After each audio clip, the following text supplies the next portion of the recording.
Hello, Demi. Welcome to today's show. Oh my gosh. I literally just want to give you a big hug. You look like such a huggy, cuddly person. Virtual hug, virtual hug. The virtual hug from the UK to the LA. So who is Demi Wilde? Like, let's explain who you are to the audience before we start. Well, I am a sex and relationship writer slash podcaster.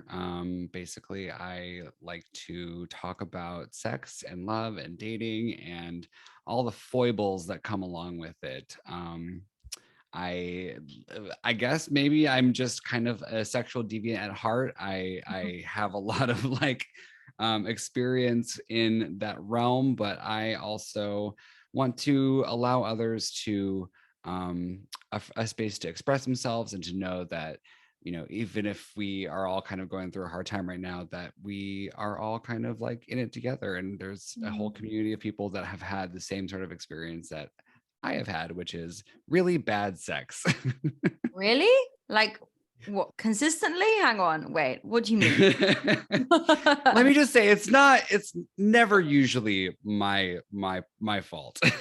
Of course, that's never the consistency. Like, yeah. But sometimes it is. So I have bad luck in general in life. So, but that has also translated into a lot of like sexual misadventures, I guess. I remember, well, actually I've written a story about this on one of my blogs, the Deviant Diaries. I also like to partake in mushrooms. Great. That's exactly Occasionally. how I slept through my Australian flight. And I didn't know if I wanted to tell you that or not. Microdosing has saved me. But Wait, you were yeah. on mushrooms on your flight? Yeah. Well, I microdose, I took a small amount. Oh, man, yeah. So I don't microdose, I just dose. Yeah, I do dose as well if I'm not flying. But I love it. It's like one of my favorite things. But also occasionally I'll get a little frisky during, and I'll be alone and I'll just kind of be feeling myself and the music, and so this one time I decided, what, I'm just gonna go in the shower and do my thing. And I brought my dildo in there with me. And I, was proceeding to have a really good time. And we're starting really right off in the Sorry, I the know. horses are on the way. So I basically I'm on mushrooms in my bathroom and I'm masturbating. And I didn't realize that I had clogged my drain a few days prior I had given myself a haircut. And I didn't douche either. So I had realized that there was a familiar smell. Okay. I said, okay, you know Oh, what? We're done. And proceeded to clean up and everything. But mind you, I'm on mushrooms. I'm like losing my mind. There is a pool forming at my feet. It's just no, Demi. water and hair and poo. So cut to me like tripping. I'm laughing my ass off. Oh my I get the gosh. plunger and I'm just like, like vigorously trying to unclog my shower drain. And I just said, you know what, this would happen to me, but this also made a really good story to tell. Did you sort it out? Like, was everything okay? Oh yeah, yeah. Once the plunger situation was that was all handled. Okay. Wow. So that's kind of an example of a story that we can see on your blog then, right? Yeah. But like I said, I just have really bad luck when it comes to sex, even if I'm alone. So I don't know what's wrong with me.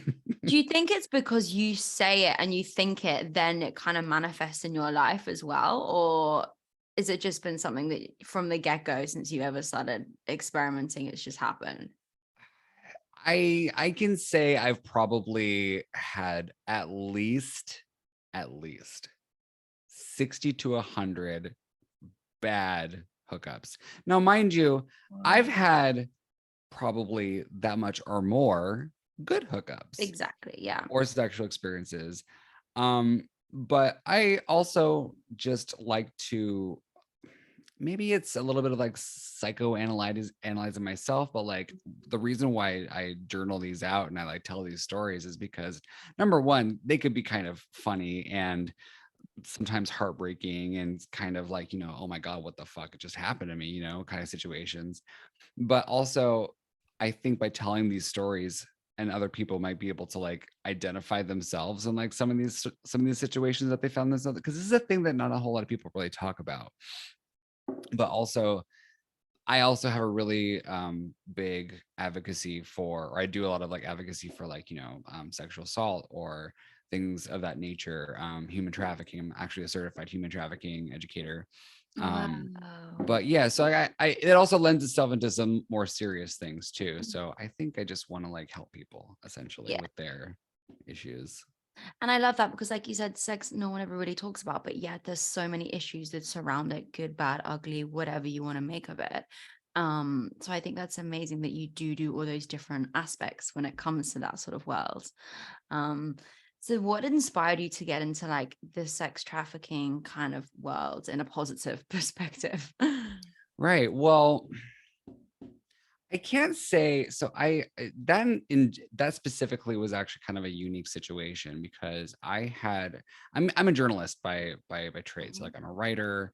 I love the news. I'm a news junkie. I also do a lot of like content creation, just spreading more news and information about like some serious topics Mm. and things that are just happening with the world. But that in particular, I was doing these debunking videos for like a lot of people on TikTok for a while, and there was a person that came into my peripheral. She was a some influencer, I don't know, but she had said that she was being human trafficked. And I'm like, first of all, to her, 300 million fucking thousand followers, and so I'm like, lady, you are full of shit. Like, I know who you are. You are a narcissist. You're just trying to get attention because real human trafficking doesn't actually happen to famous people. So this person's just a clout chaser. I made this video basically debunking all the things that she was saying. And um that kind of went viral. She was actually commenting on it saying that I was lying and all this stuff, and I was like, you know what, there's no way. But that experience, like, I knew there was something wrong with this, and I wanted to learn more about it. And so I actually started deep diving and like doing a whole series on it, and really educating myself on the situation. And it's something that just means a lot to me. And I know it's a lot of like things that are happening in the world right now, but this is something that really means a lot to me. Yeah, I mean, there's some dark. I mean, it's quite close to my heart too. Like, I feel very strongly about it, and I think, isn't it the third growing business in the world or something? There's some like Yeah. dark stats, yeah, It's, around it. you would never, there's the thing about it is you wouldn't even know that it's happening unless you like knew what to look out for. Yeah, But even still, you can't keep a too close of an eye, because you can also kind of go the other way and start accusing people of it. So you have to like really like know what to look out for and what are the how things? to. Sorry, go on. I was gonna say, what are the things you need to look out for? Well, so there's two main forms of human trafficking. And so one is going to be labor oriented. So a lot of like, cleaning people from, other countries come here immigrating under the radar.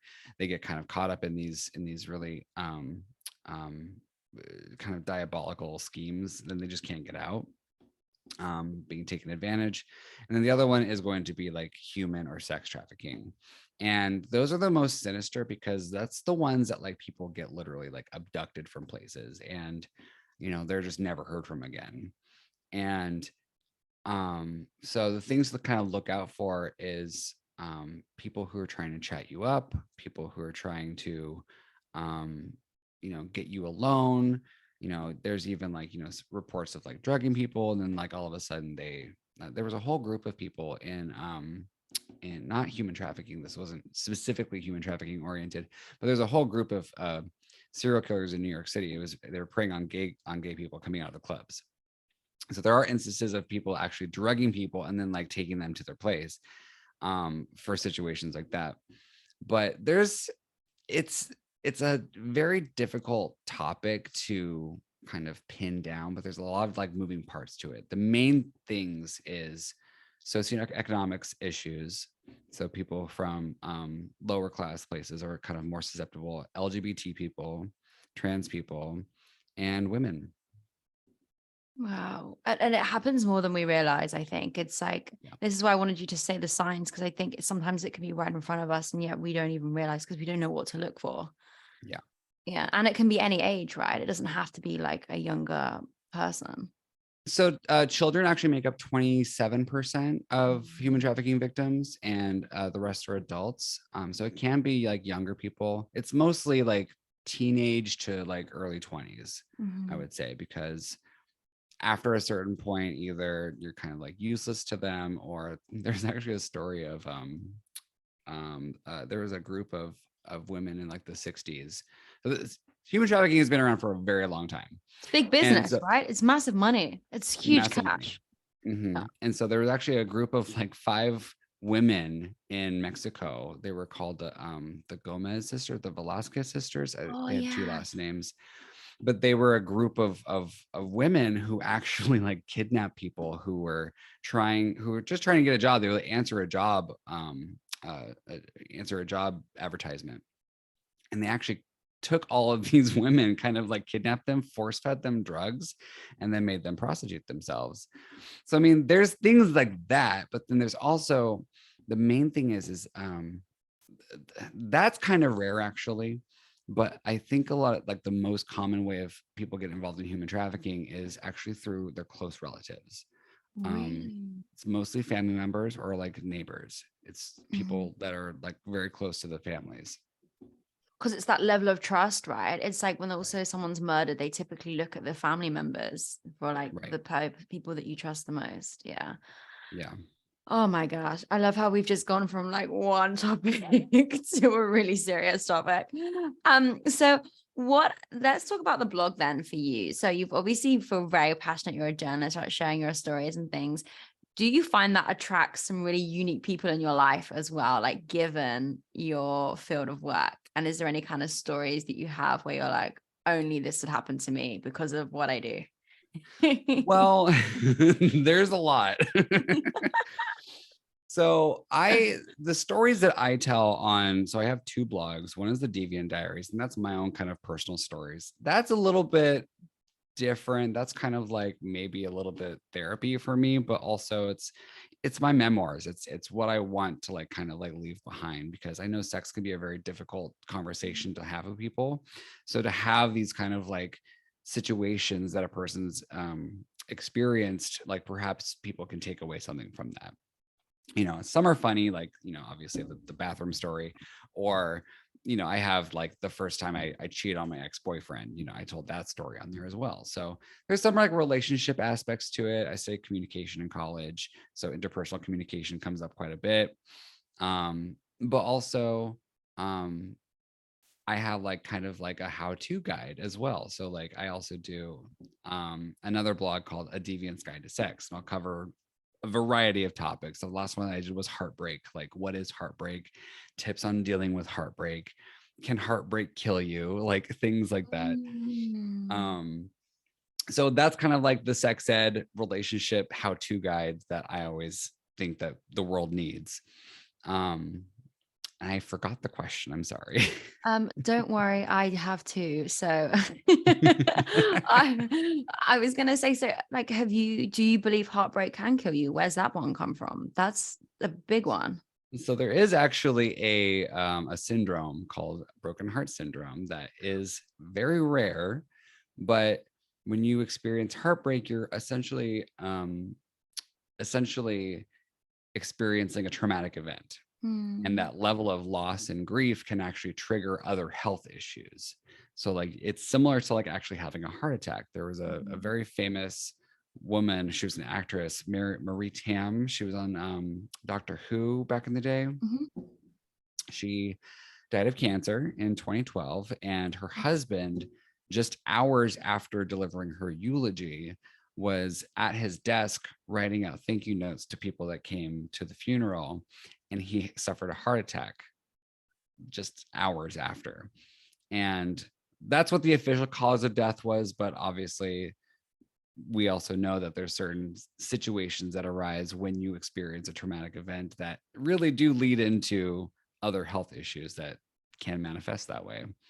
Yeah, because you hear about things like grandparents, like one dies and then one just deteriorates really quickly afterwards. Like I think there's so much relationships in that. And then also I remember my grandma died at a young age and my granddad died a good 20 years later. And I was like, oh, like I was glad, but I was like, did they really love each other? That kind of stuff. But yeah, I think it's a really unique thing. I mean, for you, have you felt that you've experienced that yourself, where you've gone through a heartbreak and it's brought up like health issues, or it's been a real challenge for you? Like we don't talk about heartbreak enough either, I think, as well as a society. I don't think so either. And I've been Oh, learning quite a bit about it. So but for me, yeah, I mean the whole basis of what I do, why I write the things I write, and why I'm interested in hearing other people's stories about this type of stuff is from my own experiences and my own kind of heartbreaking situation. So it's a little bit therapeutic. yeah, I definitely agree. I think I often avoid heartbreak, getting to the point of heartbreak, because I'm fearful of what health issues that's going to bring up. You can feel it. And I think I'm the classic woman that when I go through a heartbreak, I'm at the gym 24/7, get a new haircut, cry in my pillow for about 4 weeks, kind of set up. But how do you handle a heartbreak? Like what works for you? I know they're different in different situations, but what helps you? I run from from any situation that might involve a heartbreak. So that clues you in on like where my fight or flight kicks in. That's okay. I avoid Um and you run. That's fine. yeah, I just run the other way. Like someone shows any interest in me whatsoever, I run. Wow. But as far as like, I also chase after the people that have no interest in me. So Of course, I can totally relate to that. psychoanalyze that, Yeah, of course. That's normal, right? Isn't that what It's everyone does? completely normal. But what helps me, I guess, is I lean into a bit of like my spiritual side. I read tarot as well. So like that kind of helps a little bit, just to get perspective. Also, I just really kind of like really focus on myself and just kind of like focus on the task at hand, whatever it is I'm working on, throw myself into things that I enjoy, like going to the beach or spending time in bookstores, or just kind of like self-soothe in whatever ways that you see best. So things like that, I think, really help. And do you have like a good like community that you can lean on as well? Because I think heartbreak can be such a lonely time, when you've shared that like such deep connection with someone and then obviously it disappears. It's like having your community around you can really help as well. Well, I would Okay. like to say yes. I do In have certain like circumstances. I do have really close friends and stuff that I can talk to. But I've always been a little bit of a loner, so I don't really like placing a lot of like my issues on other people. Mhm. I'm working on that though. Yeah, I mean, I agree. There's a fine line, right? It's like whether someone has the space to either be there for you, or if they're going to project their shit onto you while you have the conversation. Like, I definitely agree. It's like works two ways, around that side of things. But you also have a podcast, so I want to hear. Like, there you go. See, your face lights up. Wait, tell me about the show. Like, I listened to a few, but I want to hear it from your side. Okay, well, so I've only been doing this iteration of Hookup Horror Stories, my podcast, for about a year, like a little over a year actually. I started February 14th of last year, Of course. um, Valentine's Day. So that was actually the 7-year anniversary of my HIV diagnosis. So Wow. ta-da. Which is another story in itself. But Yeah. We can cover that bit in a minute. But yeah, sorry. Tell me about the show. but so I actually started this whole concept back in like 2019, very like November of 2019, before the world changed just 6 months later. And so I had come up with this idea for this podcast. I had brought it up to a friend of mine, a coworker of mine, and I wanted her to do it with me. And things fell through for a few reasons, but I still wanted to like continue this whole idea. So I kind of started off doing a solo thing that was more kind of like audio storytelling, where I would basically narrate a story that was like, and then I would like kind of like old timey radio, add sound effects that illustrate whatever's happening in the story, kind of thing. It was a pain in the ass. It was Oh, really was a why? lot of it. 10 for a 10-minute episode, it was at least 8 to 10 hours of editing. Oh, gross. At least, you know, and it could easily go like 2 days. So it was just not sustainable, you know. So again, I shelved the idea again.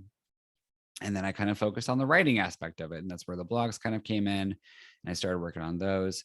But I still, and then I had 2 other podcasts between then, and which are no longer producing episodes.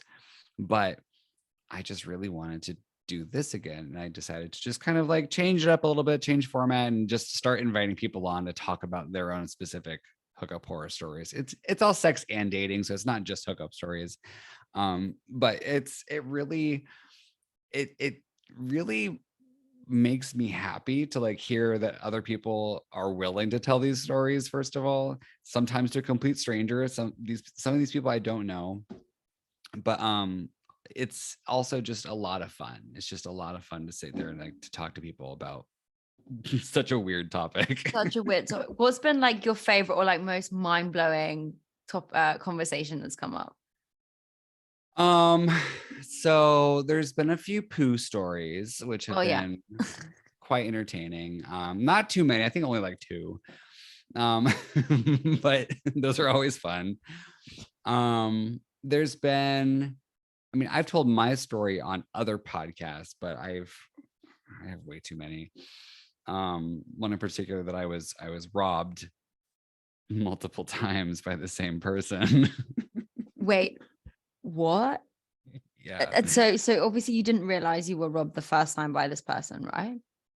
Well, I wasn't robbed by the okay. So we had been hooking up for a little while. We had hooked up like several times. By like maybe the 3rd time I invited him over, and the whole day it was raining. My car broke down. He only lived like a few blocks away from me, but like my car broke down going over to get him, which was probably a bad omen of what was to come. That's a sign. That's a sign. So he came over. We had great sex, like just mind-blowing sex. Mm-hmm. And then I fell asleep, and I woke up to my phone going off, and a lift was called on it. So I was like, how did a lift get called on my phone? You know, that was weird. So I canceled it, and I got up and he was gone. And so I walked out and I saw my wallet on the coffee table, and I was like, I was a waiter at the time. So I'm like, I had $100 in there. Uh-oh. I looked in the wallet, gone. So I was like, okay, cool. I messaged him and I said, hey, did you take $100? He got mad, blocked me. And so, you know, I think he also took copies of my credit card numbers because like other card like stuff was being ordered. So I had to cancel my cards. So that's 2. That's 2 times I was robbed. My identity was stolen. But you know the guy's details. You can just report him. Like that's not very smart of the guy. I know, yeah. And so I was just like, whatever. A little while later, so he lived right down the street from me. Like he didn't live that far, and I wasn't about to go confront him. I'm not that kind of person. And so I was walking home from work one night, and he knew I was a server. So I feel like as if this might have been a target. But I had luckily deposited my cash that night at the bank across the street. Thank So God. I'm walking home, and I come out of like this dark area of the street, and all of a sudden these 2 guys just jump out, start waving, like wearing hoodies. They're like waving guns in my face. They say, get down on the ground, give us your wallet, give us your phone, give us your backpack, everything. So I just gave it to them. They beat it. I immediately called the police. There was people literally staying 20 feet away, but they saw nothing. So it was like, because it was like in the dark. It was so weird. So police come like almost instantaneously. Like there was helicopters in the air within like 2 minutes. It was crazy. And but they didn't find them. And so I was like, well, what the fuck? Like, where did they go? Like, how did they not get away? You know? Well, I get home and I go on my laptop and I go on Find My Phone. Yeah. So I turn off Find My Phone. Lo and behold, it was at the address of him. So he and his cousin mugged me. Whoa. So what did you do? I said, okay. Well, I tried to give the information to the police, but they wouldn't do anything about it. So that was it. Oh my gosh. So that's it now, right? We're all good? Yeah, we're good. That was like 7 years ago. Wow. Oh my But gosh. What an idiot. Like, what an idiot of a person to keep doing it because you know it's them. I don't understand that. the sinister thing about it was like it progressed so quickly. Like, you know, we were hanging out and having a good time. And like the third time was when kind of like, you know, he decided, okay, I can take advantage of this guy because he's nice, I guess. I think that's what's the most sinister part of it.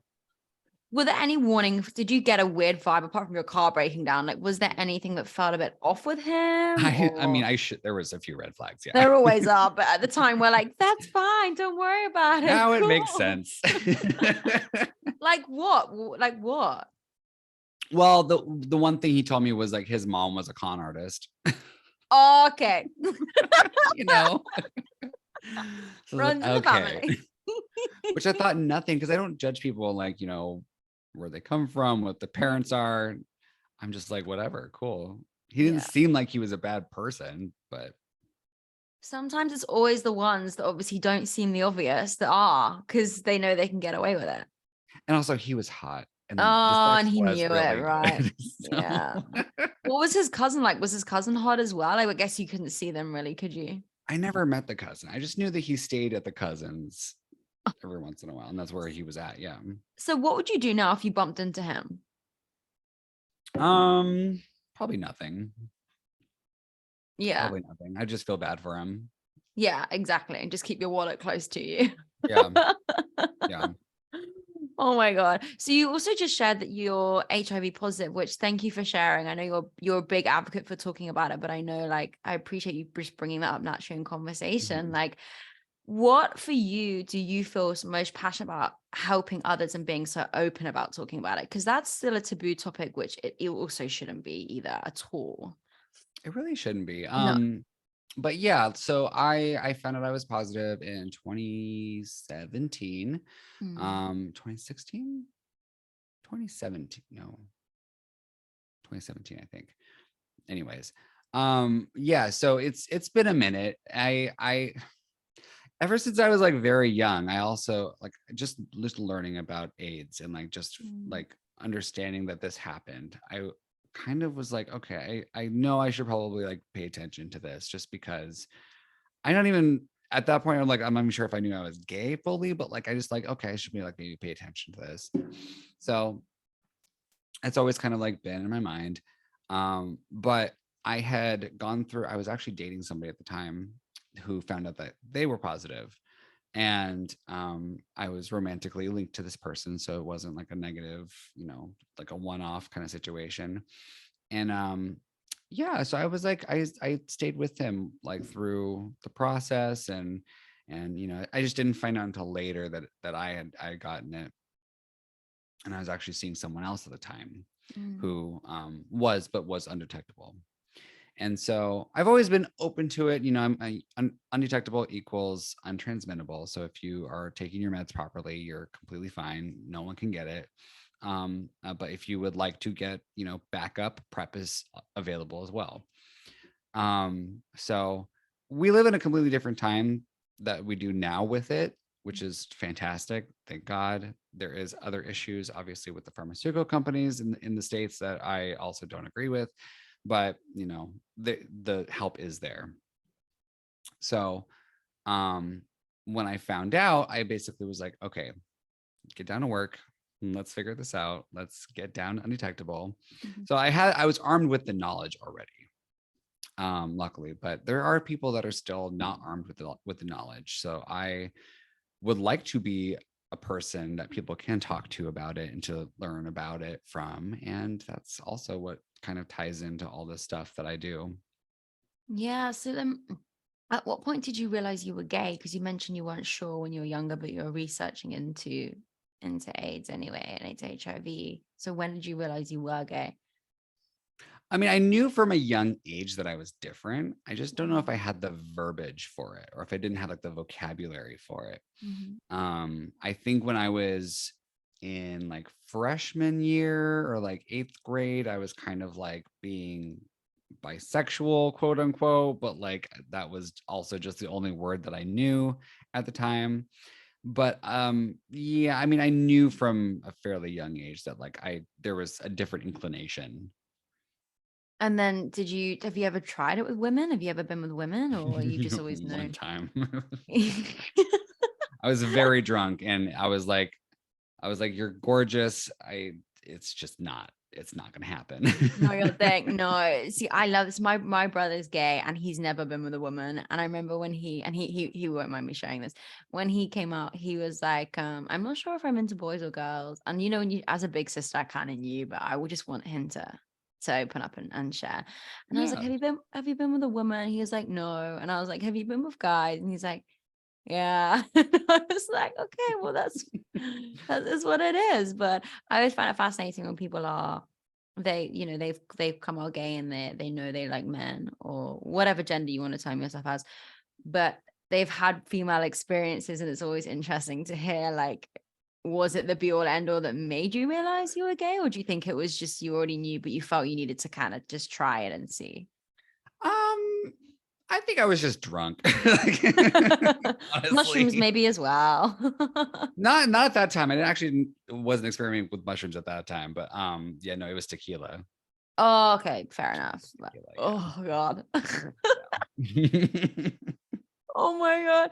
So you also talk very openly about being like what a sexual deviant is. So what is a sexual deviant in your Well, eyes? sexual deviant was actually a very derogative term back in the day. So basically, if you had any sort of like weird or quote weird thing that was just basically outside of the sexual norm, you were a deviant.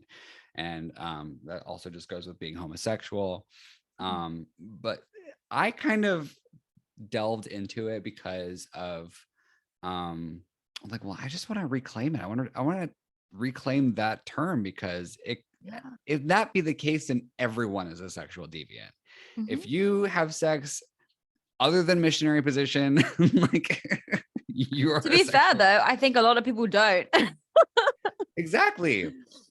But at the same time, what more would you want to learn about sex from than someone that already knows about it? So you would want to learn what sex is from a sexual deviant, in my eyes. So that's kind of like where the whole idea came from. I think I heard maybe like Dan Savage talk about it one time. And I was like, I like that. I'm going to take it. Yes. So you clearly see yourself as a sexual deviant, right? Right. I'm actually like quite vanilla. Like That's what I always say to sexually. people. I'm like, it's the people that talk about it that are actually probably quite vanilla. The spicy ones are the quiet ones. But don't get me wrong, like I'm experimental. I will try like just about, I mean, within reason. Uh, there's a few hard outs, I will try most things just to say I did it, and I've already done quite a bit. But yeah, I'm normal. I'm like, let's just hang out and like just do regular things. Oh my God, Demi, I'm normal, guys. I'm normal, but I have a blog and I have a podcast and I do no, no. Okay. Because I some people douched will 5 minutes listen. ago. Yeah, exactly. Some people will listen to the episode and be like, what? That is not normal. But I totally agree. I'm similar. I'm like, I'm very experimental, but also I know what I like. And I'm like, cool, let's just do this, please. The classics are fine. The classics are a great way to go about it for sure. So where do you see yourself heading to? Like you've got all these great kind of blogs and podcasts, and obviously you're a journalist at heart. Mhm. What is your dream? Like where do you see yourself heading to? Well, so once I think I have a lot more of like the blogs, I think I will publish them in a book form. Yes. But at this point, I'm just really excited about my podcast. I've been doing this for like, I've been actually podcasting for like 4 years at this point. So, but this is like my pride and joy, my original concept that I'm like, I want people to really enjoy this. That's basically where my whole thing is going on right now. It's just getting this podcast out there. I love that. I'm similar. I've been podcasting for 4 years. So was this your original ideas, did you just say, but why didn't you go ahead and do this one from the get-go? Well, there was a few reasons. So I had, like I said before, I had a coworker that I had invited onto, and the funny thing is, when I invited her, I had no idea, but she was actually a virgin at the time. Oh, wow. Interesting. It was random. I had no Wow. idea. So like, I felt like maybe I scared her in a few ways, just with my crazy stories. But also, we had actually recorded one episode with a producer who was like wanting to quote produce it, but also it turned out to be a scam. It turned out to be a huge scam because they wanted us to pay him in order to, it was this whole weird thing. So it was like, no, that's not how we're going to do this. You Mm. don't need a producer to make a podcast. Wow. Well, no, I mean, I sometimes if you need to edit sound and stuff, I do delegate that stuff because I'm not got the capacity to do it. But no, that doesn't make sense. Okay. And then so you did a few other podcasts beforehand and they just weren't right, or what kind of happened with those? So Cosmic Journey, me and my best friend Jay Maceo, we were doing that for a long time. We did like probably at least 100 episodes, Wow. mini and maxi episodes. Mm. And then I did a short tarot podcast with another friend of mine that I knew previously from the other show. And so that was also kind of a little bit of like the precursor to like this whole thing, because we would do tarot love readings for like celebrities and ourselves. And yeah, so we would do things like that. So it was also a little bit of a precursor to Hook Up Horror Stories. Um, but yeah, this was the original idea. This is the baby. Yeah, I'm the Yeah. same. I did so many mindfulness podcasts and was like, I don't really talk about mindfulness anymore. And I was like, I'm gonna just fully put my big girl pants on and talk about sex Hmm. and see how it goes. Oh my gosh. Also, the last question, the only question I always ask, what is your guilty pleasure? Or what is your guilty pleasure you want to share today? So I have a lot. I have to say, so I think I told you junk food earlier. So I have a No. huge junk food issue. I have a Oh, problem with junk food. um, I love cookies. I love, okay, so I love cookies, I love candy, I love chocolate, I love sweet, but I also like to follow it up with savory or salty. So if I have the salt, if I have the sweet, I need to have something salty afterwards too. mm. So it's usually Wow. like chocolate then chips, or candy then crackers or things like that. So it's a weird, I need to have both What kind of if you don't situation. have the other one? What if you don't have the other one? What happens? If I have sweet without the salty, I kind of have a weird like sugar rush. The Oh. salty kind of brings down the sugar rush. Um, but also I just crave it, I'm also a stoner, so like I love snacky stuff. I used to have, when I was a teenager, I used to have this is terrible. I used to have a drawer full of candy bars. You're not the first one on the show to be like your guilty pleasure is candy. I had someone on the other day and she was like, she wakes up in the morning and the first thing she has is candy. She can't function the day without candy. So I know yeah, I'm really trying to kick it, but it's really hard. Sugar it's is really addiction. hard. I went on a Um, sugar. It's, but it's like the biggest drug. the other one I guess would be Taylor Swift. Oh, okay. What about Taylor? So I'm not like the biggest Taylor Swift fan, but she's a guilty pleasure because of how like massive she is. What I really like about her is from being a writer myself, she is a really good songwriter. Very talented songwriter. So I'm a lyric whore. So when I'm like devouring candy, I'm also listening to music. But I just love like the way that she writes things. But also when people say like I don't seem the type, to like be into Taylor Swift, but I kind of am. Own it if you are, that most of the world is. So definitely own it. Ah, I love that. So if people want to find you, read your blogs, listen to your show, where can they check you out? I'm everywhere at Demi Wylde. So TikTok, YouTube, Instagram, Facebook, Twitter, all the things. And so the same on every platform. But then my website's just demitrywylde.com. And then you can just find all that on the website.